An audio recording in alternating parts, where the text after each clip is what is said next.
Classes की इस online class में। दोस्तों, आज हम एक बेहद खूबसूरत बिंदु पढ़ने जा रहे हैं। इस खूबसूरत बिंदु का नाम आप तुलनात्मक दृष्टि से भी देख सकते हैं। तुलनात्मक रूप से बात की जाए कैसे? हर कोई व्यक्ति अपनी बात को, हर कोई व्यक्ति अपने संवाद को प्रभावी बनाने का अथक प्रयास करता रहा है। प्राचीन समय से ही हम देखते चले आ रहे हैं कि ताने के रूप में, शाप श्राप या गाली के रूप में, या एक बात करने के लहजे के रूप में कुछ ऐसे मनगढ़ंत या प्राचीन समय से अर्थात परंपराओं से चले आ रहे, जो परंपराओं से चले आते हैं, ध्यान से समझना, परंपराओं से चले आ रहे जो शब्दांश होते हैं या जो वाक्यांश होते हैं, परंपराओं से चले आ रहे वाक्यांश, इन वाक्यांशों को हम अनुश्रुति कहते हैं। क्या कहते हैं दोस्तों? अनुश्रुति। और ऐसी बातें जो जन के मुख से सुनते चले आ रहे हैं, जन के मुख से सुनते चले आ रहे हैं, इन्हें क्या कहा जाएगा? जनश्रुति। क्या कहा जाएगा? जनश्रुति। तो हर एक व्यक्ति अपनी बात को, अपने संवाद को, अपने वृत्तांत को, अपने विचार संप्रेषण को अधिक प्रभावी बनाने हेतु क्या करता है? इन जनश्रुतियों का सहारा लेता है, अनुश्रुतियों का सहारा लेता है, वाक्य या वाक्यांशों का सहारा लेता है। और ऐसे ही कुछ वाक्य या वाक्यांश जो होते हैं, उसमें नाम आते हैं दोस्तों, एक तो आपका कौन मुहावरा, और एक नाम आता है दोस्तों लोकोक्ति। यूं तो कहे तो इन पर जितनी चर्चा कर ली जाए कम है। जिस प्रकार से हिंदी व्याकरण में अर्थ विचार प्रकरण को पढ़ने के लिए, अर्थ विचार प्रकरण को पढ़ने के लिए हम सदैव शब्दकोश का अध्ययन किया करते हैं, शब्दकोश का अध्ययन किया करते हैं, क्योंकि शब्दकोश असीमित होता है, भाषा का शब्द भंडार असीमित होता है। तो जो मुहावरे और लोकोक्ति हैं, इनकी भी कोई निश्चित संख्या नहीं बताई जा सकती। माना कि हम जैसे कहें सर्वनाम हिंदी में 6 प्रकार के, संज्ञा 3 प्रकार की, विशेषण 5 प्रकार के, क्रिया को कर्म के आधार पर 2 प्रकारों में बांटा गया। तो अगर आपसे पूछ लिया जाए कि मुहावरे और लोकोक्ति कितने होते हैं, तो इनकी एक संख्या सीमित कर पाना असंभव होगा, निश्चित नहीं कर सकते। क्यों? क्योंकि इनकी संख्या असीमित है, घटती बढ़ती रही है। जनश्रुति, अनुश्रुति या लोगों की उक्ति, ये सभी समय और देश काल तथा परिस्थिति के अनुसार परिवर्तित होते रहे हैं। तो इसी परिवर्तन के मद्देनजर आज हम शुरू करने जा रहे हैं हमारा महत्वपूर्ण प्रकरण, जिसका नाम अभी अभी आपके साथ मैंने उच्चारित किया, उन्हें बता देता हूँ, मुहावरा और लोकोक्ति। परीक्षा में प्रश्न कैसे पूछा जाता रहा था और कैसे पूछे जाने लग गए हैं, उन संदर्भों पे सबसे पहले चर्चा की जाएगी। लेकिन सबसे पहले थोड़ा सा मुहावरे और लोकोक्ति का हम परिचयात्मक विवरण पढ़ेंगे। मुहावरे और लोकोक्ति के परिचयात्मक विवरण की बात करें तो देखो, सबसे पहले हम बात करते हैं लोकोक्ति।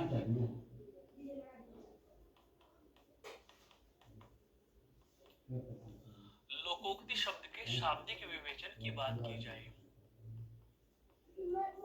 तो शाब्दिक विवेचन के संदर्भ में आप पाएंगे कि लोकोक्ति जो शब्द है, यह लोक योग उक्ति से बना है।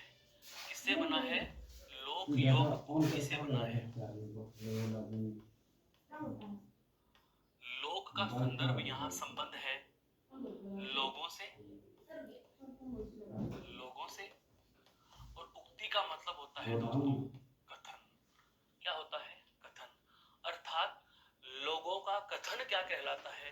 लोकोक्ति कहलाता है। लोगों का कथन क्या कहलाता है? लोकोक्ति कहलाता है।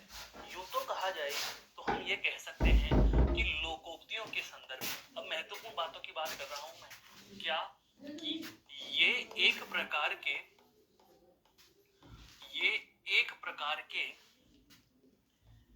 अलिखित कानून हैं। ये एक प्रकार के क्या है दोस्तों?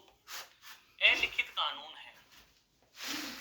ये एक प्रकार के अलिखित कानून है। मेरे कहने का आशय यह हुआ कि आज हम मानते हैं कि भारत का संविधान लिखित रूप में है, विस्तृत रूप में है, लेकिन भारत का संविधान तो आप जैसा कि सर्वविदित भी है, जानते हैं, जनवरी 1950 में हम मान रहे हैं। 26 जनवरी 1950 से हम संविधान के अंदर बंधे, संविधान के अंतर्गत बंधे, लेकिन उससे पहले भी इस समाज की सामाजिक व्यवस्थाओं को सुचारू रूप से चलाने के लिए कुछ न कुछ अलिखित कानून थे, कुछ न कुछ ऐसी बातें थी, कुछ न कुछ ऐसे संवाद थे जिनका पालन किया जाता था और उसके आधार पर परंपराओं का निर्वहन किया जाता था। तो लोकोक्ति जो होती है यह एक प्रकार के अलिखित कानून होते हैं और ये अलिखित कानून विश्व की सभी भाषाओं में प्रचलित है। हिंदी में ही नहीं, अंग्रेजी में भी मिलेंगे, उर्दू, अरबी, फारसी में भी मिलेंगे। ये विश्व की सभी भाषाओं में, विश्व की सभी भाषाओं में प्रचलित है। विश्व की सभी भाषाओं में इनका प्रचलन है। लोकोक्तियों का प्रचलन विश्व की सभी भाषाओं में है। यह दूसरी महत्वपूर्ण बात आ जाती है आपके लोकोक्ति के संदर्भ में। उसके बाद हम बात करें कि ये क्या है, तो हम ये कह सकते हैं कि ये पुराने लोगों से मतलब यह है पूर्वज। पुराने लोगों का मतलब यहाँ पर किससे है दोस्तों? पूर्वजों के। यह पुराने लोगों के संचित अनुभवों का सार है। संचित अनुभवों का सार होते हैं। लोकोक्ति के संदर्भ में कहा जाए कि लोकोक्ति क्या होती है, तो लोकोक्ति के लिए आप पहला तर्क देंगे क्या? ये एक प्रकार का अलिखित कानून है। दूसरी बात आती है विश्व की सभी भाषाओं में इनका प्रचलन है। और तीसरी बात आती है ये पुराने लोगों के अर्थात पूर्वजों के संचित अनुभवों का सार होते हैं। हम इनकी सत्यता और असत्यता पर या हम इनके प्रमाण पर, इनके प्रामाणिक होने का कभी परीक्षण नहीं किया जाता। इनके प्रामाणिक होने का परीक्षण नहीं किया जाता कि ये वास्तव में है या नहीं है। क्यों दोस्तों? ये संचित अनुभव है, ये संचित अनुभव होते हैं। जाहिर सी बात है, संचित अनुभवों का मतलब कोई ऐसा वृत्तांत, कोई ऐसी घटना या कोई ऐसा वर्णन जो एक व्यक्ति विशेष पर लागू नहीं होता, 3 जनों पर लागू हो जाए, फिर 2 पर लागू नहीं हो, फिर शेष रहे 3 जनों पर लागू हो जाए। इसका मतलब यह हुआ कि इनकी प्रामाणिकता का परीक्षण तो नहीं किया जा सकता, लेकिन हाँ, ये सर्वमान्य जरूर होते हैं। लेकिन ये सर्वमान्य होते हैं। दोस्तों ये वो तथ्य आपके समक्ष में प्रस्तुत कर रहा हूं जो पुस्तकों में नहीं, केवल अनुभव से निकल कर आते हैं। बार बार आप किसी बिंदु को बहुत अधिक गहराई तक पढ़ लेते हैं तो उसके बाद निष्कर्ष रूप में प्रकरण आप प्राप्त करते हैं। और ऐसा बताने की वजह यह भी है कि जैसे चंद दिवस पहले अधीनस्थ बोर्ड की जो एलपीसी की परीक्षा हुई थी, जिसके 4 पेपर समय समय पर आयोजित किए गए थे, उसमें एक प्रश्न यही पूछ लिया गया था। बहुत सारे मेरे विद्वान विदुषी भाई बहन क्या करते हैं, लोकोक्ति और मुहावरों के अनगिनत उदाहरण रट रट के चले जाते हैं। लेकिन दुख और विडंबना की बात तो तब है जब उनको परीक्षा में एक भी मुहावरा और लोकोक्ति नहीं पूछा, बल्कि थ्योरी में से प्रश्न पूछ लिया गया। प्रश्न कुछ इस प्रकार से था जिसकी हम चर्चा भी करने वाले हैं। मुहावरे और लोकोक्ति में क्या अंतर होता है? सबने अकल का बैल है, अकल पर पत्थर मारना, कलेजे के टुकड़े कर देना, कलेजे का टुकड़ा होना, सब कुछ याद करके चले गए। वो पूछा ही नहीं। उसने प्रश्न क्या पूछ लिया? टॉपिक का बेस पूछ लिया, बिंदु की भूमिका पूछ ली, क्या कि लोकोक्ति और मुहावरे में क्या अंतर होता है। और जब ऐसे प्रश्नों का अर्थात थ्योरी के प्रश्नों का आपको सामना करना पड़े तो दोस्तों आप बिल्कुल स्थिर होकर के इस प्रश्न का जवाब दे सको, इसके लिए मैंने आपके समक्ष ऐसा कुछ वृत्तांत प्रस्तुत किया है। अब आप चाहें तो इन लोकोक्तियों को दूसरे नाम में भी जान सकते हैं। क्या कि इनका दूसरा नाम कहावत होता है। इनका दूसरा नाम क्या होता है दोस्तों? कहावत। इनका दूसरा नाम क्या होता है? कहावत होता है, कहावत। एक महत्वपूर्ण चीज के अंदर, एक महत्वपूर्ण बात के अंदर समझने तो अंतर और महत्वपूर्ण फैक्ट जो बता रहा हूं, जहां से एलडीसी का प्रश्न बना था, यहां पर ये मोस्ट इंपोर्टेंट लगा करके मैं लिख देता हूं। ये अपने आप में, ये अपने आप में पूर्ण वाक्य होते हैं। ये अपने आप में पूर्ण वाक्य होते हैं। लोकोक्ति के बारे में कहा जाए तो ये अपने आप में क्या होते हैं दोस्तों? एक पूर्ण वाक्य होते हैं। जबकि मौखिक बताता हूं, जब समय आएगा हम इसके बारे में लिखेंगे भी। मुहावरे जो होते हैं वो वाक्य का अंश होते हैं, वाक्य का अंग होते हैं। तो यही प्रश्न पूछ लिया गया था आपके एलडीसी परीक्षा में, अधीनस्थ बोर्ड की परीक्षा में। क्या प्रश्न की भाषा सुनना, मुहावरा व लोकोक्ति में, मुहावरा व लोकोक्ति में क्या अंतर है? मुहावरा व लोकोक्ति में क्या अंतर है? प्रश्न के विकल्प जानना। विकल्प क्या लिखे? मुहावरा वाक्य होता है, मुहावरा वाक्य होता है, लोकोक्ति वाक्यांश होती है। लोकोक्ति वाक्यांश होती है। दूसरा विकल्प, लोकोक्ति वाक्य होती है,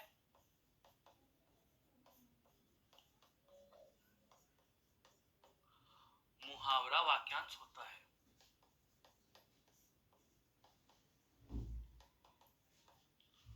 मुहावरा वाक्यांश होता है।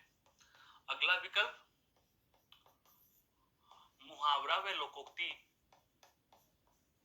मुहावरा व लोकोक्ति दोनों वाक्य होते हैं। और अंतिम विकल्प बना दिया था,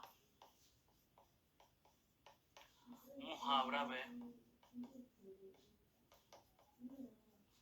लोकोक्ति दोनों वाक्यांश होते हैं। बहुत अच्छे से समझो इस चीज को। आप कितने ही मुहावरे और लोकोक्ति याद करके क्यों न चले जाएं, इस तथ्य का, इस प्रश्न का जवाब उसी विद्यार्थी को पता होगा जो रटने पर नहीं, समझने पर जोर देता है, जिसने केवल यह समझा है कि बिंदु की भूमिका क्या है। इसीलिए तो कहा जाता है कि बेसिक बेस जब तक क्लियर नहीं होता हम टॉपिक के अंदर घुस नहीं सकते हैं। जब टॉपिक का क्लियर हमें पता नहीं रहता कि इसका वास्तविक पृष्ठभाग क्या है, इसकी पृष्ठभूमि क्या है, तब तक हम बिंदु के ऊपरी भाग की चर्चा करते रहते चले जाते हैं। कितने ही उदाहरण, 200 उदाहरण लोकोक्ति और मुहावरे के रट के चले जाओ, इस प्रश्न का उत्तर नहीं निकल पाता। लेकिन अभी अभी हमने ये जाना, जो मैंने आपको महत्वपूर्ण लगा के लिखा, कि ये अपने आप में पूर्ण वाक्य होते हैं। अरे भाई, लोग कोई भी कथन कहेंगे जो कि एक अलिखित कानून के रूप में माने जाते हैं, तो ये एक वाक्य के रूप में, ये एक पूर्ण वाक्य के रूप में प्रयुक्त होंगे। ये एक पूर्ण वाक्य के रूप में प्रयुक्त होंगे। ये एक पूर्ण वाक्य के रूप में प्रयुक्त होंगे।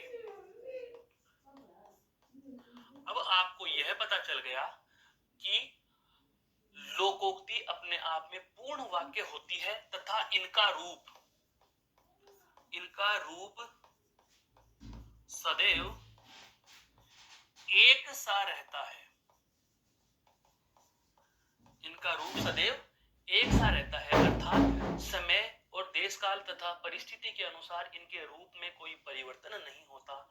ऐसी होती है आपकी दोस्तों लोकोक्ति। ऐसी क्या होती है? लोकोक्ति। अब आते हैं हमारे प्रश्न पर। तो प्रश्न क्या कह रहा है? मुहावरे और लोकोक्ति में क्या अंतर होगा? तो अभी तक हमें आधे भाग का पता चल चुका, क्या कि लोकोक्ति जो होती है वह वाक्य होती है।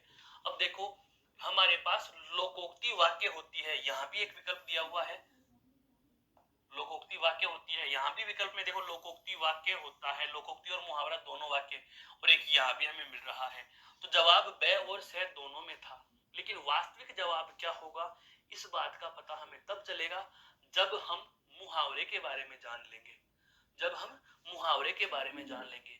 तो जैसा कि अभी आपको मैंने बताया कि ये लोकोक्तियां जो होती हैं ये एक प्रकार के लिखित कानून होते हैं, एक प्रकार के अलिखित कानून होते हैं, और विश्व की लगभग सभी भाषाओं में, विश्व के लगभग सभी भाषाओं में इनका प्रचलन होता है, तथा ये पुराने लोगों अर्थात पूर्वजों के संचित अनुभवों का सार होते हैं, संचित अनुभवों का सार होते हैं। आप इसको चाहो तो ये कह सकते हो कि व्यवहारिक नीति के निचोड़ होते हैं, व्यावहारिक नीति का निचोड़ होते हैं। कौन? लोकोक्तियां। अब बात करें हम मुहावरों के संदर्भ में, तो देखो दोस्तों मुहावरा क्या होता है।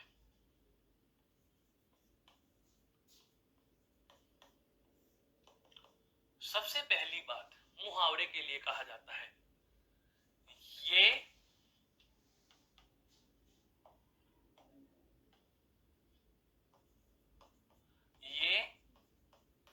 ऐसा वाक्यांश मात्र होता है। ये लो पहली लाइन अगर किसी ने पढ़ी होगी तो वह उस प्रश्न का जवाब दे पाया होगा।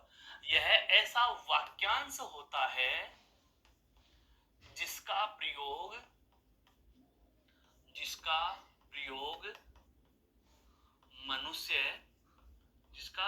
मनुष्य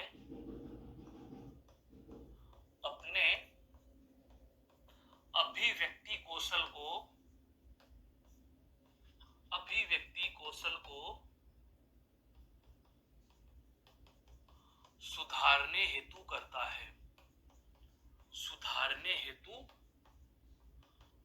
करता है, महत्वपूर्ण बात आ रही है दोस्तों क्या, कि यह एक ऐसा वाक्यांश होता है जिसका प्रयोग मनुष्य अपने अभिव्यक्ति कौशल को सुधारने हेतु करता है। अभिव्यक्ति यहाँ किसी भी प्रकार की हो सकती है। अभिव्यक्ति की बात की जाए तो अभिव्यक्ति दो प्रकार की होगी, मोस्टली दो प्रकार की, मुख्यतः दो प्रकार की। व्यक्ति अपने विचारों को बोलकर भी अभिव्यक्त कर रहा है और लिखकर भी अभिव्यक्त कर रहा है। यदि व्यक्ति अपने विचारों को बोलकर अभिव्यक्त करता है तो उसे आप कौन सी अभिव्यक्ति कहोगे? मौखिक अभिव्यक्ति कह दोगे। और यदि वह लिखकर अभिव्यक्त करता है तो उसे आप लिखित अभिव्यक्ति कह दोगे, तो जब मनुष्य अपनी अभिव्यक्ति कौशल को सुधारने के लिए, सुधारने से मेरा आशय यहाँ है क्या? प्रभावी बनाना। साधारण बात को साधारण तरीके से कहें तो सामने वाले पर उसका इतना प्रभाव नहीं पड़ पाएगा जितना कि मुहावरे और लोकोक्तियों का प्रयोग करते हुए आप किसी बात को रखोगे। तो कोई भी व्यक्ति ऐसे वाक्यांशों का प्रयोग करे जो उसके अभिव्यक्ति कौशल को अर्थात उसकी मौखिक या लिखित अभिव्यक्ति को प्रभावी बनाने हेतु कर रहे हैं, तो उन वाक्यांशों का नाम क्या होता है? मुहावरा होता है। तो सबसे मोटा अंतर और इस प्रश्न का जवाब ध्यान दीजिए, मुहावरा वाक्य होता है? कतई नहीं होता। लोकोक्ति वाक्यांश होती है? यह भी नहीं होती। इस पहले वाले विकल्प के दोनों कथनी क्या है दोस्तों? गलत है। लेकिन दूसरे वाले विकल्प में देखो लोकोक्ति वाक्य होती है, बिल्कुल होती है, और मुहावरा क्या होता है? वाक्यांश। जैसा कि अभी हमने देखा, मुहावरा एक ऐसा वाक्यांश होता है जो एक मनुष्य अपनी अभिव्यक्ति को सुधारने हेतु या अभिव्यक्ति को प्रभावी बनाने हेतु प्रयोग में ले रहा है। तो जाहिर सी बात है मुहावरा क्या होगा? वाक्यांश। और लोकोक्ति क्या होती है? वाक्य। अब इस तीसरे विकल्प में दोनों को वाक्य बता दिया, यह भी गलत है। क्यों? क्योंकि मुहावरा वाक्य नहीं होता बल्कि वाक्यांश होता है। अब यहाँ मुहावरे को तो वाक्यांश बता दिया, यह तो सही है, लेकिन लोकोक्ति को वाक्यांश बताना यह गलत हो जाएगा। तो हमारा विकल्प कौन सा सही था?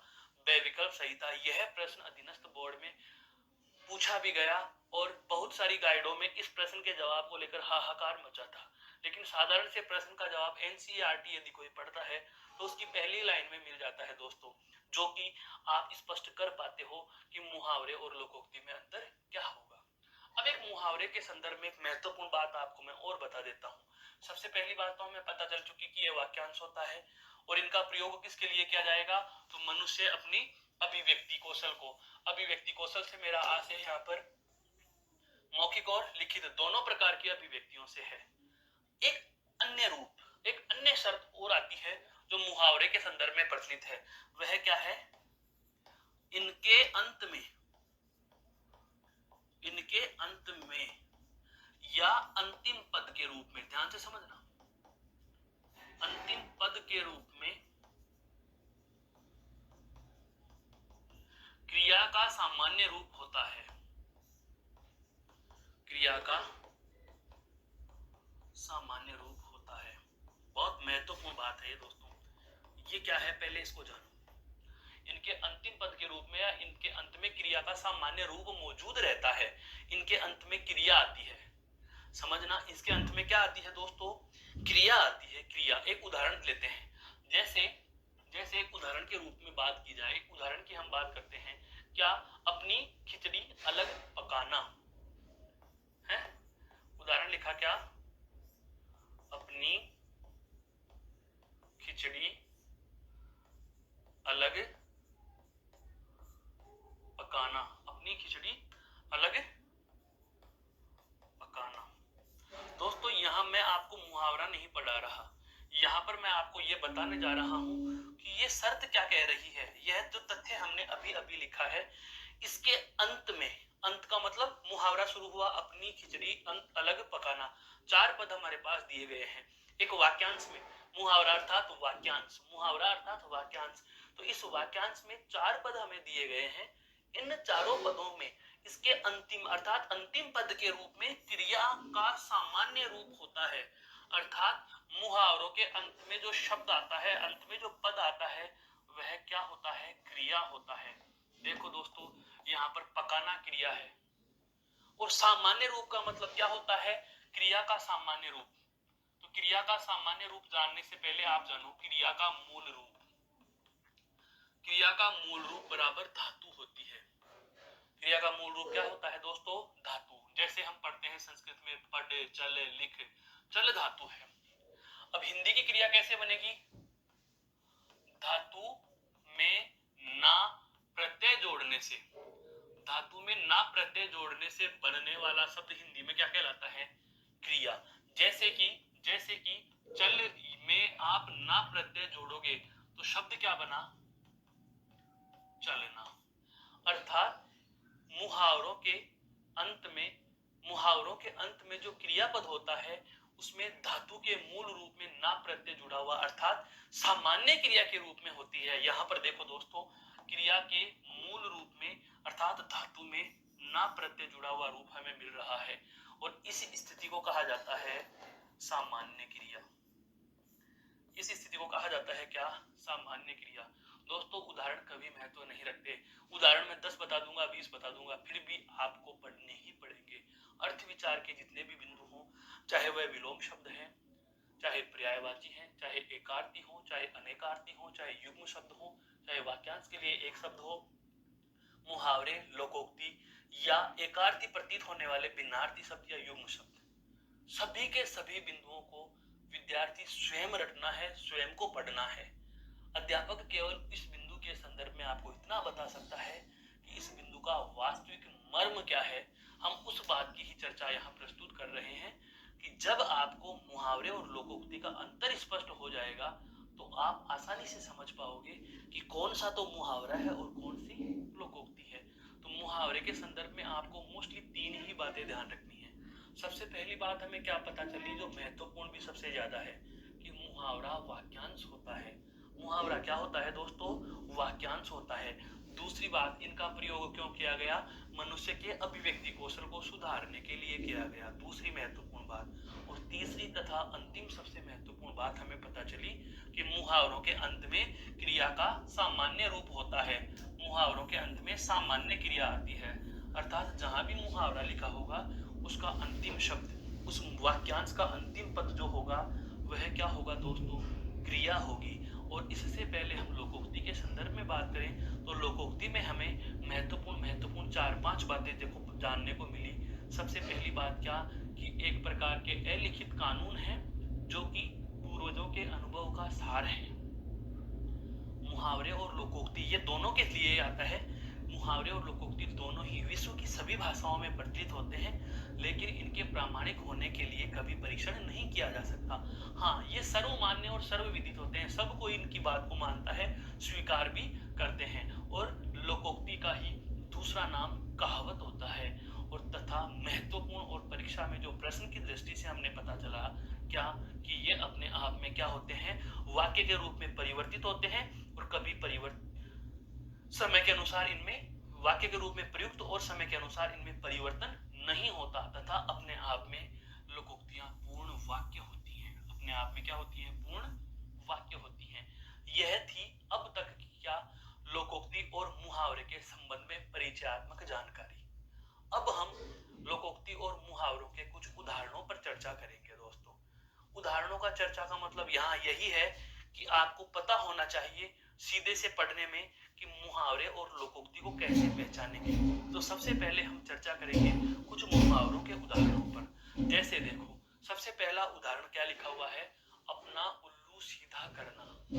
दोस्तों यहाँ अपना उल्लू सीधा करना पढ़ाना उद्देश्य नहीं है, यहाँ पर उस बात को स्पष्ट करना मेरा उद्देश्य है जो अभी अभी आपने जान ली। क्या जानी कि मुहावरा एक ऐसा वाक्यांश है जिसके अंत में क्रिया का सामान्य रूप है। जिसके अंत में क्या होना चाहिए, क्रिया का सामान्य रूप। देखो करना, यह क्रिया का सामान्य रूप दिया हुआ है या नहीं है, इसको आप कह सकते हो क्रिया का सामान्य रूप। यह क्रिया का सामान्य रूप दिया हुआ है। क्लियर। दूसरी महत्वपूर्ण बात, अपना उल्लू सीधा करना। अब आप एक तो किसी व्यक्ति को यह कहो कि तूने अपना स्वार्थ सिद्ध किया है। क्या किया, स्वार्थ सिद्ध। इसका अर्थ भी यही होगा, स्वार्थ सिद्ध करना। तो आप उसको स्वार्थ सिद्ध करना कहेंगे तो यह बात उसे कम प्रभावी लगेगी तुलना में इसके कि अपना उल्लू सीधा करना। अर्थात अप्रत्यक्ष के माध्यम से प्रत्यक्ष का आप बोध करा रहे हो। इनडायरेक्टली वही कुछ कह दिया जो कहना चाह रहे थे, बस नाम नहीं लिया।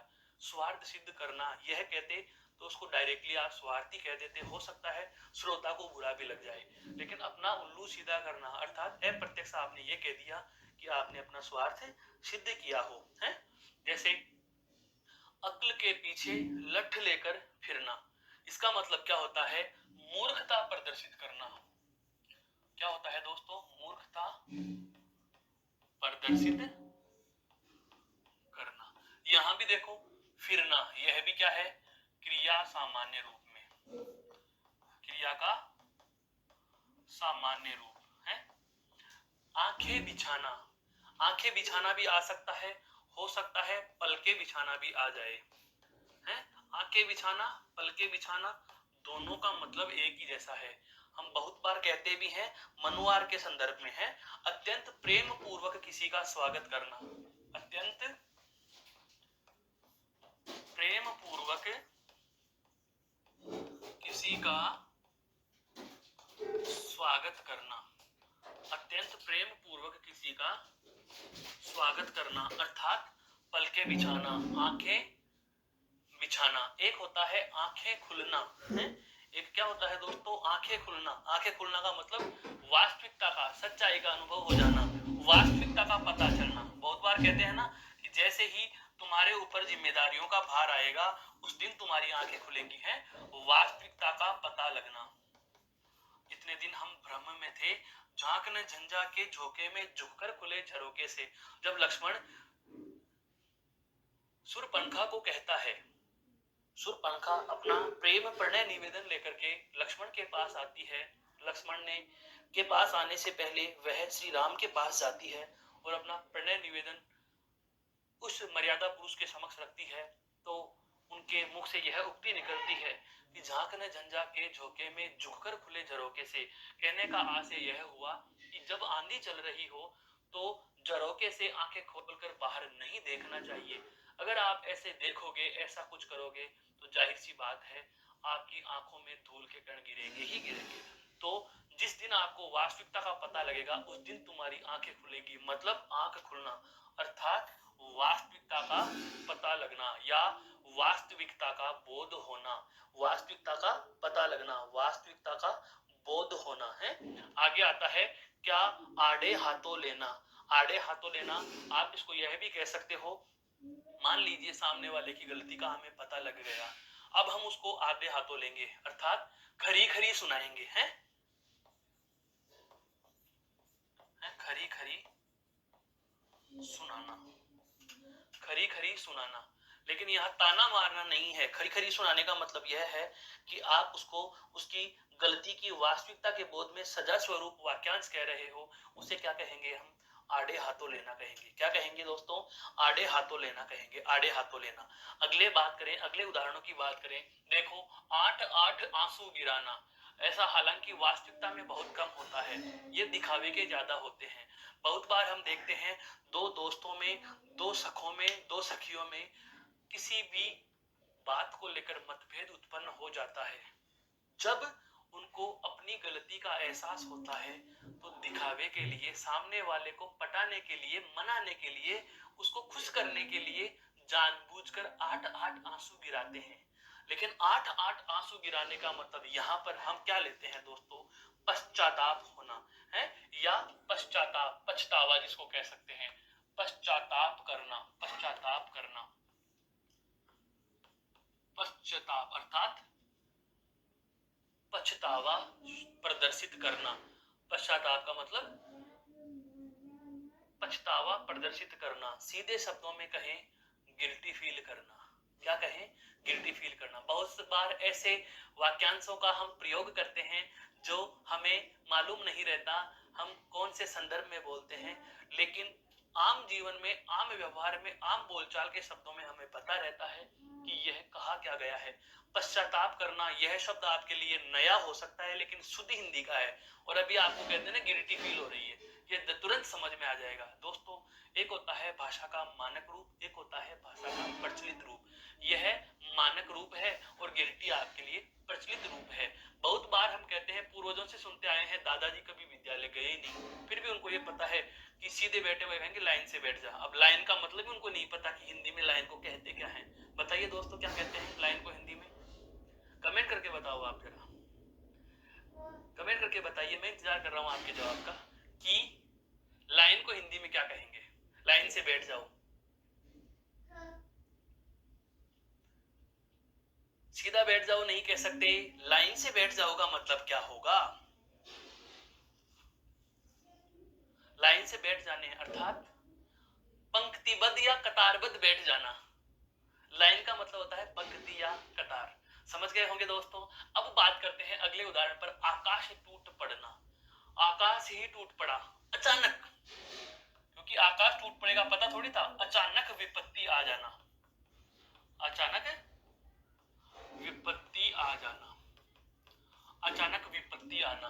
अब अचानक विपत्ति आना, उल्लू सीधा करना, स्वार्थ निकालना। उल्लू सीधा करने का मतलब क्या होता है दोस्तों? स्वार्थ निकालना। एक और अभी अभी आया था, अपना उल्लू सीधा करना। ध्यान से देखिए एक बार, अपना उल्लू सीधा करना, अपना उल्लू सीधा करना। अपना उल्लू सीधा करने का मतलब स्वार्थ सिद्ध करना। और एक आता है उल्लू सीधा करना, स्वार्थ निकालना। एडी से चोटी का जोर लगा देना, एडी से चोटी का जोर। जैसे कि आपको बहुत बार निर्मल सर के द्वारा कहा जाता है कि अब परीक्षा का समय बहुत नजदीक आ चुका है, परीक्षा की इन चंद दिवस के समय की बची हुई घड़ियों में आपको एडी से चोटी तक का जोर लगा देना है। तो उस स्थिति में आप कहते हैं एडी से चोटी तक का जोर लगा देना, अर्थात पूरी कोशिश करना।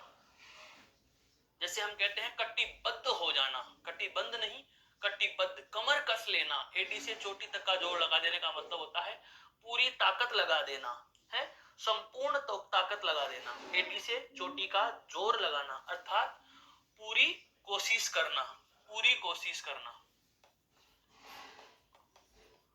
पूरी कोशिश, पूरी कोशिश करना।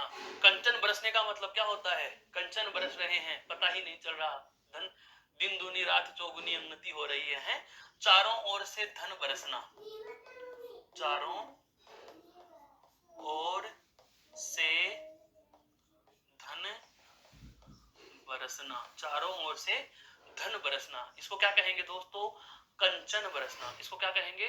कंचन बरसना। इसको क्या कहेंगे? कंचन बरसना, अर्थात चारों ओर से धन बरसना। अगला आता है आपका बहुत ही अच्छा और बहुत बार पूछा गया, क्या? कसौटी पर कसना। कसौटी पर कसना का मतलब होता है दोस्तों परीक्षण करना, जांच परख कर लेना है, परीक्षण करना, परीक्षण करना। फिर है कंधे से कंधा मिलाकर चलना।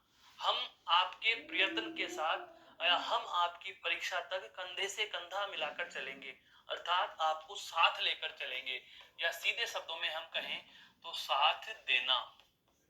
साथ देना, बार बार कहने के बावजूद कि मैं आपके कंधे से कंधा मिलाकर चलूंगा, उसके बाद भी आपके कान पर जू न रेंगना, अर्थात असर न होना, असर न होना, आपके ऊपर कोई असर नहीं पड़ रहा, और कोई असर नहीं पड़ेगा भाई तो चंद समय के बाद आप एकदम से कलेजा थाम कर रह जाएंगे। क्यों? क्योंकि आपके पास और कोई विकल्प नहीं रहेगा कलेजा थाम कर रह जाना। आप नहीं चाहते थे ऐसा सहन करना, पर मजबूरी हो गई, सहन करना पड़ रहा है, तो असहनीय बात आ जाएगी, असहनीय परिणाम आ जाएगा, आशानुरूप परिणाम नहीं आएगा, तो हम ये कह सकते हैं कि असह्य बात का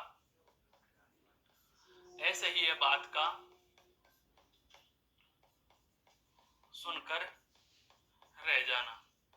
आपने सुन लिया, असहनीय था, पर आपके हाथ में कुछ नहीं, आप कुछ नहीं कर पाए, आप उसको परिवर्तित नहीं कर पाए, आप परिणाम को बदल नहीं पाए हैं, आप परिणाम को बदल नहीं पाए, तो जाहिर सी बात है आपको असहनीय बात सुननी भी पड़ेगी, है सुननी भी पड़ेगी।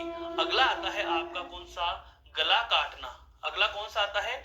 गला काटना। बहुत बार कहते भी हैं कि कोई गर्दन पसार देता है तो गर्दन काटी नहीं जाती, अर्थात विश्वास में धोखा देना, या हम कह सकते हैं लोभ में नुकसान पहुंचा देना, लोभवश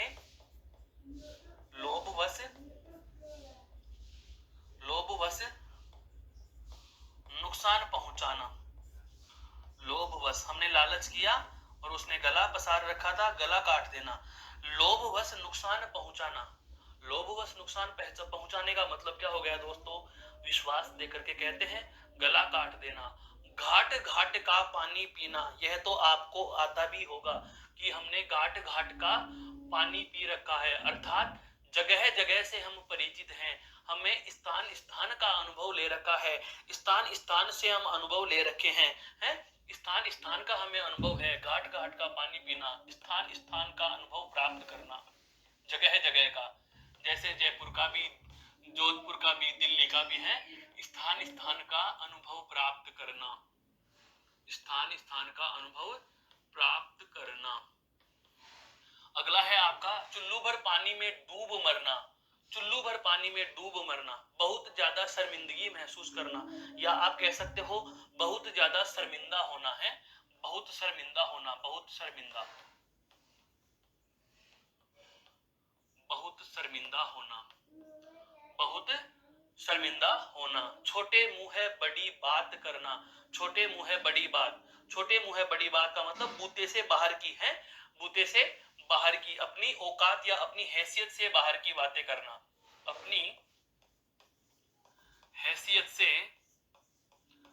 बाहर की बात करना, अपनी हैसियत से बाहर की बात करना, अर्थात औकात से बाहर झांक देना। इसमें कई बार आ जाता है अपनी सीमा लांघ जाना, अपनी मर्यादा को लांघ जाना, है जबानी जमा खर्च करना, जबानी जमा अर्थात जितना सब कुछ था उगल देना, जिसको कहते हैं गप्पे मारना,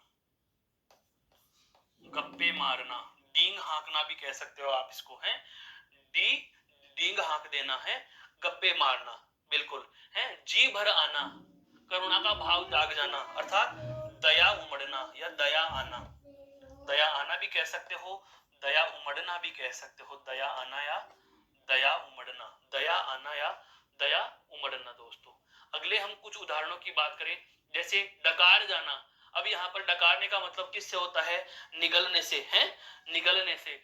निगलने का मतलब क्या हो गया? हजम, छीन लेना, जिसको हम कह सकते हैं हजम कर लेना।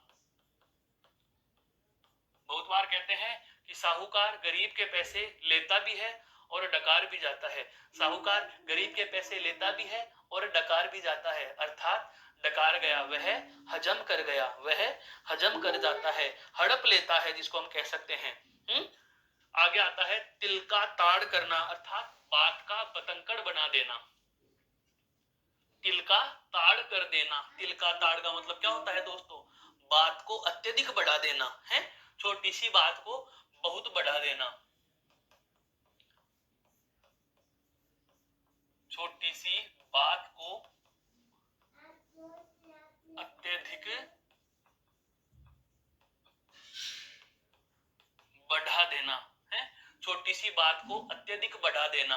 आप इसमें यह भी कह सकते हो कि बात का बतंगड़ बना देना। लाडले बच्चे जब होते हैं, उन्हें हल्की सी भी चोट लग जाती है तो वे मम्मी के पास जाकर इतनी जोर जोर से रोने लग जाते हैं कि मम्मी भी बात का बतंगड़ बना देती है, देवरानी और जेठानी से लड़ने लग जाती है और उसका परिणाम फिर सदैव अनुचित ही निकल कर आता है। बिल्कुल। आगे आता है दोस्तों, दांत खट्टे करना है।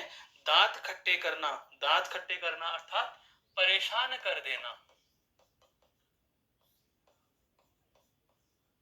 परेशान कर देना, परेशान कर देना।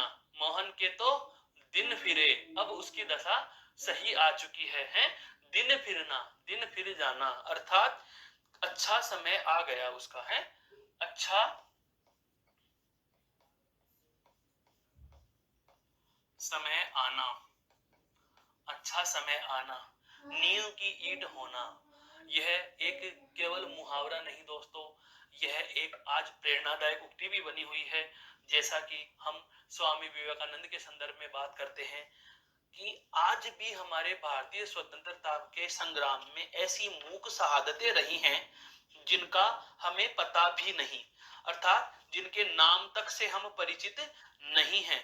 लोग उनको याद तक नहीं करते। स्वतंत्रता सेनानियों के जब बातें की जाती हैं तो हम गिने चुने 2, 5, 10 नाम याद रखते हैं, गिने चुने 2, 5, 10 नाम याद रखते हैं कि महात्मा गांधी जी का भी योगदान है, पंडित जवाहरलाल नेहरू का भी योगदान है, सुभाष चंद्र बोस का भी योगदान है, चंद्रशेखर आजाद का भी योगदान है, लाल बाल पाल का भी योगदान है। लेकिन क्या इनका ही योगदान है, इसके अलावा किसी का नहीं? बहुत सारी मौन मूक शहादतें ऐसी हैं जो बलिदान हो गए हैं। जलियांवाला बाग हत्याकांड हुआ, हम चंद्रशेखर आजाद को पढ़ लेते हैं, सुभाष चंद्र बोस को पढ़ लेते हैं, ऐसे युग आंदोलन के मुख्य जो प्रवर्तक है महात्मा गांधी को पढ़ लेते हैं। तो क्या ऐसा युग आंदोलन अकेले गांधी जी ने किया था? नहीं। क्या उनके साथ जनता नहीं थी? बहुत सारे माँ बाप, बहुत सारे व्यक्ति, बहुत सारे पुरुष, बहुत सारे वीर वीरांगना ऐसे भी रहे हैं जिन्होंने बहुत बड़ी योगदान, बहुत बड़ा एक अपना भूमिका का निर्वहन किया, लेकिन वो मौन मूक शहादतें हो गई, मौन और मूक शहादतें हो गई। तो उनको कहा जाता है नींव की ईंट। उनको क्या कहा जाता है? नींव की ईंट। हम कह सकते हैं प्रमुख आधार। क्या कह सकते हैं दोस्तों? प्रमुख आधार कह सकते हैं उनको, प्रमुख आधार। तो जो प्रमुख आधार थे हमें दिखाई देने वाले, जो दिखाई देने वाले होते हैं वो तो दोस्तों होते हैं छत के कंगूरे। छत के क्या है? कंगूरे। जब आप पूर्व की कक्षाओं की बात याद करें तो आपके कक्षा 11वीं या 9वीं में एक अनिवार्य हिंदी में पाठ चलता है, नींव की ईंट। पहला या दूसरा ही पाठ है जिसमें आपने भी पढ़ा होगा कि आज के समय में नींव की ईंट होने की आवश्यकता है।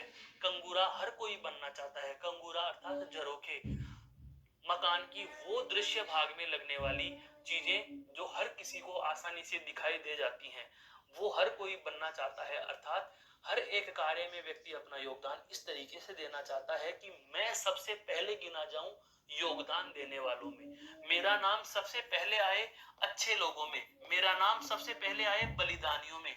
लेकिन वास्तविकता यह है कि इनकी आवश्यकता नहीं। क्यों?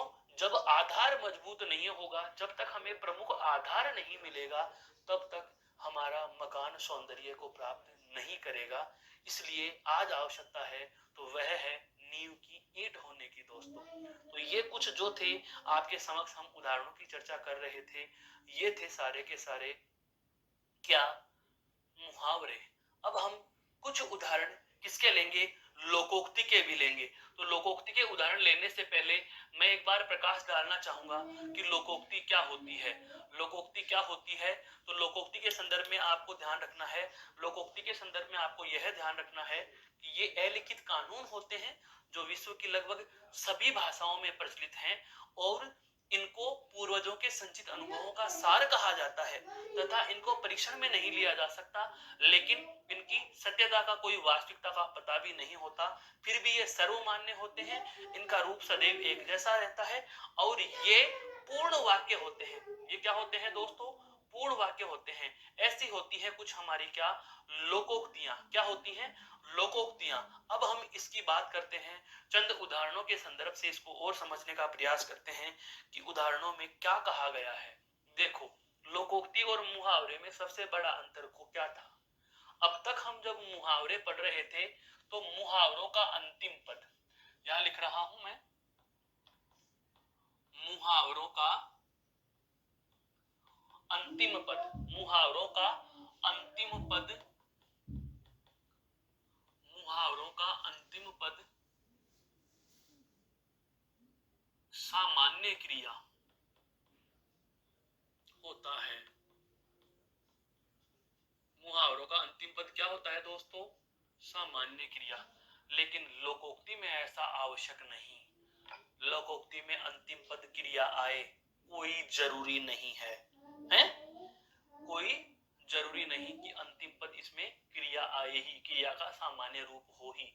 ये तो अपने आप में एक पूर्ण वाक्य होते हैं, पूर्ण वाक्य होते हैं, अपने आप में एक पूरा का पूरा वाक्य होते हैं और पूरा का पूरा वाक्य होते हैं, इसीलिए इनको समय के साथ परिवर्तित होने वाली इकाई में नहीं बल्कि हर समय एक जैसे रहने वाली इकाई के संदर्भ में गिना जाता है। तो हम बात करते हैं कुछ उदाहरणों की। जैसे सबसे पहला उदाहरण हमारे समक्ष रखा गया है, क्या? अपना रख पराया चख, अर्थात अपना माल रख और पराये को चख। अर्थ के रूप में हम लिखें तो क्या कहेंगे कि अपना माल बचाकर, अपना माल बचाकर दूसरों का हड़प जाना, दूसरों का हड़प जाना, अपना माल बचाकर दूसरों का हड़प जाना। बहुत सारे कुछ बच्चों में, छोटे बच्चों में एक आदत भी होती है। एक माँ ने छोटे दो बच्चों को कुछ खाने के लिए फल या प्रसाद दिया। चंद समय बाद में देखा कि एक बच्चा जो शरीर में कुछ बलिष्ठ था, ताकतवर था, उसने अपने छोटी बहन या छोटे भाई की प्लेट में रखे सारे प्रसाद को खा भी गया और फिर आनंद से अपने प्रसाद को वह खा रहा होता है। यहाँ पर यह लोकोक्ति सही बैठती है, क्या? कि अपना रख पराया चख, अपना रख अर्थात अपना माल बचाकर दूसरों का हड़प जाना। अकेला चना भाड़ नहीं फोड़ सकता, अकेला चना भाड़ नहीं फोड़ सकता।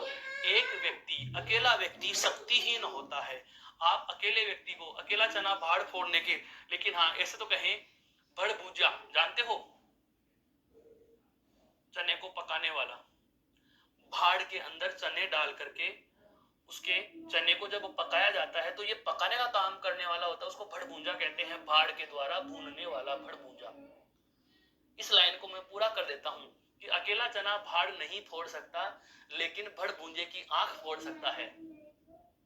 अकेला चना भाड़ नहीं फोड़ सकता लेकिन भड़भूंजे की आंख फोड़ सकता है। हमें आगे की लाइन से मतलब नहीं है दोस्तों, हमें यहाँ पहले वाली लाइन से मतलब है कि अकेला चना भाड़ नहीं फोड़ सकता, अर्थात अकेला व्यक्ति शक्तिहीन होता है। अकेला व्यक्ति शक्तिहीन होता है, अकेला व्यक्ति शक्तिहीन होता है। अकेला व्यक्ति कैसा होता है भाई? शक्तिहीन होता है, अकेला व्यक्ति शक्तिहीन होता है। आगे है अंत भला तो सब भला। कई बार तो हम बोलते हैं first impression is the last impression, और हिंदी में क्या कहा गया है कि कार्य का अंतिम चरण ही महत्वपूर्ण होना चाहिए। शुरुआत कैसी भी करती हो, अंत शानदार होना चाहिए, है? कार्य का अंतिम चरण महत्वपूर्ण होता है, कार्य का अंतिम चरण महत्वपूर्ण होता है, कार्य का अंतिम चरण महत्वपूर्ण होता है। कार्य का अंतिम चरण क्या होता है दोस्तों? महत्वपूर्ण होता है। उल्टे बांस बरेली को, है? उल्टे बांस बरेली को, उल्टे बांस एक चोर है, विपरीत कार्य या आचरण करना। उल्टा चोर कोतवाल को डांटे, उल्टा चोर कोतवाल को डांटे, है? विपरीत आचरण,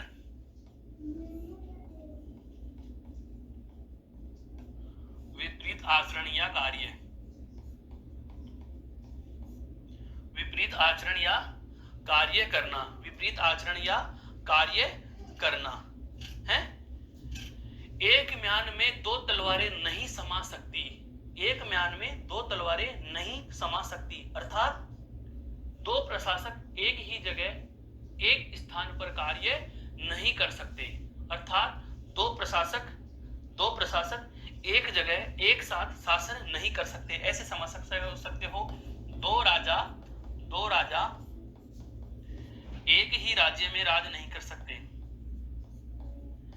एक ही राज्य में राज नहीं कर सकते। आप इस लोकोक्ति का प्रयोग केवल राजाओं के संदर्भ में नहीं कर सकते। आप यह भी कह सकते हो, मान लीजिए आपको कह दिया गया कि एक कुर्सी पर दो विद्यार्थियों को बैठना है, एक शर्ट को एक समय में दो व्यक्तियों को पहनना है, एक पेन से एक समय में दो स्टूडेंट्स को लिखना है, तो हम सीधे से ही कह देते हैं कि एक म्यान में दो तलवारें नहीं समा सकती। अर्थात कहने का आशय यह हुआ कि एक राजा एक ही समय में, एक राज्य में दो राजा एक ही समय में एक साथ राज नहीं कर सकते हैं। एक राज्य में दो राजा एक साथ राज्य नहीं कर सकते। आगे देखो है, आगे क्या आया, कौवा चला हंस की चाल। यह तो कुछ दिखावटी से बात हो गई दोस्तों, है कौवा चला हंस की चाल, दूसरों के जैसा है, दूसरों का जैसा, अनधिकार अनुकरण है, दूसरों के जैसा व्यवहार, दूसरों के जैसा जानबूझकर व्यवहार करने,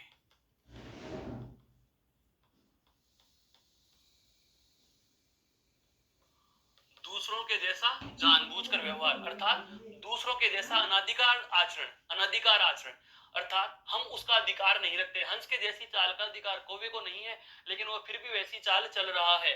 तो कौवा चला हंस की चाल, कभी घी घना तो कभी मुट्ठी भर चना। यह तो आप इसको इस तरीके से भी समझ सकते हो कि सदैव चांदनी रातें नहीं रहती, अर्थात परिस्थितियां बदलती रहती हैं, परिस्थितियां सदैव एक जैसी नहीं रहती, सदैव एक जैसी नहीं रहती, परिस्थितियां सदैव एक जैसी नहीं रहती, परिस्थितियां सदैव बदलती रहती हैं, परिस्थितियां सदैव परिवर्तनशील है, कभी दिन तो कभी रात, कभी दुख कभी सुख, कभी चांदनी रातें हैं, कभी अमावस की काली रातें हैं। गुड़ खाए और गुलगुलों से परहेज, बहुत अच्छा है। यह तो नई नवेली दुल्हन के लिए भी आ जाता है कि मैं अमुक चीज खाती हूँ, अमुक चीज नहीं खाती हूँ। गुड़ तो खाती है और गुलगुलों से परहेज कर रही है। अब उसको यह नहीं पता कि गुलगुले भी तो गुड़ से ही बन रहे हैं। इसको कह सकते हैं आप झूठा ढोंग है। क्या कह सकते हैं दोस्तों, झूठा ढोंग रचना, झूठा ढोंग रचना या झूठा ढोंग करना, झूठा ढोंग करना या झूठा ढोंग रचना। घर की मुर्गी दाल बराबर है, वही वाली बात, घर के जोगी जोगने बाहर गांव के सिद्ध, घर की मुर्गी दाल बराबर, अर्थात है अत्यधिक परिचय से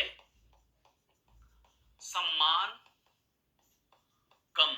एक लाइन आती भी है, एक लाइन भी आती है दोस्तों, आपने सुना होगा, क्या अति परिचय होत है अरुचि अनादर अपमान। यदि आप किसी व्यक्ति से अत्यधिक परिचय कर लेते हैं, आपका किसी व्यक्ति से अत्यधिक परिचय हो जाता है, तो वहां आपको अरुचि मिलेगी, अर्थात सामने वाले का आप में इंटरेस्ट भी कम हो जाएगा, अरुचि आप में वह रुचि कम लेने कर लग जाएगा, वह आपका आदर भी कम कर देगा, वह आपका हो सकता है अपमान भी कर दे। तो अति परिचय होता है अरुचि अनादर अपमान, यह बात याद रखना, अति परिचय होता है अरुचि अनादर अपमान, अति परिचय होता है अरुचि अनादर अपमान। इसमें अंतिम है क्या, कौन सा, घर बैठे गंगा आना है, घर बैठे गंगा आना, बिना हाथ पांव हिलाए सफलता मिल जाना। बिना प्रयत्न के सफलता मिल जाना, बिना, जिसको आप कहते हो ना बिल्ली के भाग से छींका टूट जाना, वो वाली बात है। बिना प्रयत्न के सफलता मिलना, घर बैठे गंगा आ जाना, बिल्ली के भाग का छींका टूट जाना, घर बैठे सफलता मिलना है, घर बैठे सफलता मिल जाना, अर्थात बिना प्रयत्न के लाभ या आपको सफलता प्राप्त हो जाए, है, बिना प्रयत्न के ही आपको सफलता या लाभ प्राप्त हो जाए। दोस्तों अगला है आपके क्या, अगला देखो, चींटी के पर निकलना, चींटी के पंख निकल आना है, ये आप कह सकते हो क्या, विनाश काले विपरीत बुद्धि, बुरा समय आने पर बुद्धि का नष्ट हो जाना है, बुरा समय आने पर पूर्व बुद्धि का नष्ट हो जाना, बिना समय आने पर बुद्धि का नष्ट हो जाना, बुरा समय आने पर, बुरा समय आने पर पूर्व बुद्धि का नष्ट हो जाना, अर्थात व्यक्ति अपना विवेक खो बैठता है। अब व्यक्ति अपना क्या करता है दोस्तों, विवेक खो बैठता है, बुरा समय आने पर उसकी पूर्व बुद्धि क्या हो जाती है, नष्ट हो जाती है, क्या हो जाती है, नष्ट हो जाती है? अगला है, जहां मुर्गा नहीं बोलता वहां क्या सवेरा नहीं होता। दोस्तों हम यह कह सकते हैं, आपने सुना भी होगा कि एक बैल के भरोसे गाड़ी नहीं अटकती, किसी एक व्यक्ति विशेष के भरोसे किसी अन्य का कार्य नहीं अटकने वाला। क्या जहां मुर्गा नहीं बोलता वहां सवेरा नहीं होता, सवेरा वहां वही होता है जैसे होना चाहिए था, अर्थात किसी अन्य के भरोसे कोई काम अटकता नहीं है, किसी के भरोसे, किसी के भरोसे कोई काम नहीं अटकता, कोई काम नहीं अटकता, किसी के भरोसे कोई काम नहीं अटकता, किसी के भरोसे कोई काम नहीं अटकता। कोई यह सोचे कि यह संपूर्ण कार्यशाला या संपूर्ण प्रक्रम या संपूर्ण उद्योग सिर्फ मेरे पीछे ही चल रहा है, तो ऐसा नहीं है। ऐसा सोचना केवल और केवल पागलपन, भोलेपन या एक प्रकार से दंभ की अर्थात घमंडी होने की क्या होती है दोस्तों, निशानी होती है। क्या होती है, घमंडी होने की निशानी होती है। अगली बात आती है क्या, जहां न पूछे रवि वहां पहुंचे कवि, जहां न पहुंचे रवि वहां पहुंचे कवि, अर्थात आप ये भी कह सकते हो कि कवि दूर की सोचते हैं, कवि दूर की सोचते हैं, कवि दूर की सोचते हैं, अर्थात सीमातीत कल्पना करना, सीमाओं से बाहर जाकर, सीमातीत कल्पना करना, अर्थात सीमाओं से बाहर जाकर, सीमाओं से बाहर जाकर कल्पना करना, सीमातीत कल्पना करना, सीमाओं से बाहर जाकर सोचना, सीमाओं से बाहर जाकर सोच लेना, कवि दूर की सोचते हैं, अर्थात जहां न पहुंचे रवि वहां पहुंचे कवि, जहां तक सूर्य का प्रकाश नहीं जाता वहां तक पहुंच जाना है। झटपट की कहानी आधा तेल आधा पानी, अर्थात जल्दबाजी हमेशा क्या देती है, नुकसान, इसीलिए कहते हैं जल्दी का काम शैतान का होता है। झटपट की कहानी आधा तेल आधा पानी होता है दोस्तों, आधा तेल आधा पानी, झटपट की कहानी आधा तेल आधा पानी, झटपट की कहानी आधा तेल आधा पानी, झटपट की कहानी आधा तेल आधा पानी, अर्थात जल्दबाजी हमेशा काम खराब करती है, जल्दबाजी हमेशा कार्य खराब करती है, कार्य खराब करती है, इसलिए कहा जाता है कि जल्दी का काम शैतान का है, जल्दी का काम शैतान का। अगला आता है आपका, तेल देखो तेल की धार देखो, है, तेल देखो तेल की धार देखो, बहुत अच्छे से समझना है इस चीज को, है।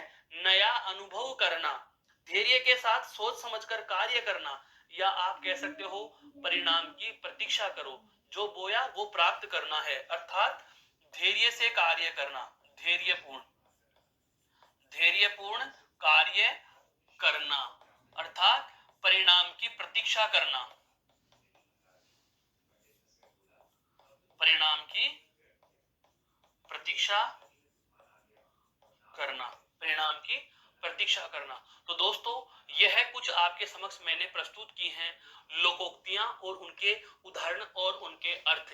इससे पहले हमारी जो चर्चा थी यह रही मुहावरों पर और उसके उदाहरणों और उनके अर्थ पर। और समग्र चर्चा की बात करें तो हमने एक प्रकार से लोकोक्ति और मुहावरे, इन दोनों का यहाँ इस कक्षा के अंतर्गत हम तुलनात्मक अध्ययन पढ़ चुके हैं। और जो एक बार परीक्षा में अब तक सिर्फ एक ही बार ऐसा हुआ है कि एक परिचयात्मक विवरण का थ्योरी में से प्रश्न पूछ लिया गया, और इसका मैंने आपको जवाब भी बता दिया कि कैसे प्रश्न पूछा गया था, क्या उसका जवाब रहा। उसके पश्चात हम कुछ उदाहरणों पर चर्चा कर चुके हैं। तो आशा करता हूं यह बिंदु आपको बेहद समझ और पसंद आया होगा। आप सभी को नमस्कार, धन्यवाद, जय हिंद, जय भारत।